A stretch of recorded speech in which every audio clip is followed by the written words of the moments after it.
প্রিয় নেতাকে এক ঝলক দেখতে দুদিন আগে থেকে সংবর্ধনা স্থলে হাজির অনেক নেতাকর্মী।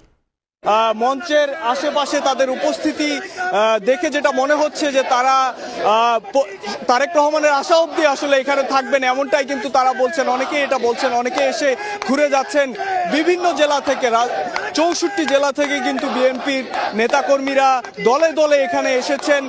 এবং বিএনপি আজকে 1971 সালের 16 ডিসেম্বর দেশ যখন স্বাধীন হয়েছিল, সেই সময় যে মানুষের যে অবস্থা ছিল, ঠিক আজকে বাংলাদেশে এই 55 বছর পর আজকে সেই অবস্থা বিরাজ করে।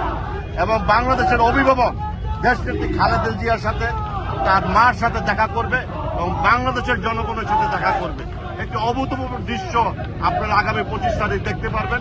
সারা বাংলাদেশ থেকে জনগণের জোয়ার জনসমুদ্রে পরিণত হবে ইনশাল্লাহ। আরেকটু বলবেন যে এই প্রত্যাবর্তনটা কেন জরুরি বাংলাদেশের রাজনীতির জন্য, বাংলাদেশের মানুষের জন্য? শহীদ রাষ্ট্রপতি জিয়া রহমান স্বাধীনতার ঘোষণা দিয়ে এই দেশকে ঐক্যবদ্ধ করেছিলেন। আজকে দীর্ঘ 17 বছর এই স্বৈরাচার আন্দোলনের নেতৃত্ব দিয়েছেন জনাব তারেক রহমান। সুতরাং বাংলাদেশ বিনির্মাণের জন্য তারেক রহমানের প্রয়োজন এই বাংলাদেশের মাটিতে রয়েছে। 18 কোটি মানুষ তাকিয়ে রয়েছে তারেক রহমানের দিকে। বাংলাদেশ গড়ার প্রত্যয়ে তিনি বাংলাদেশে আসবেন এবং ইনশাল্লাহ বাংলাদেশকে সেই পর্যায়ে নিয়ে যাবেন আমরা আশা করছি।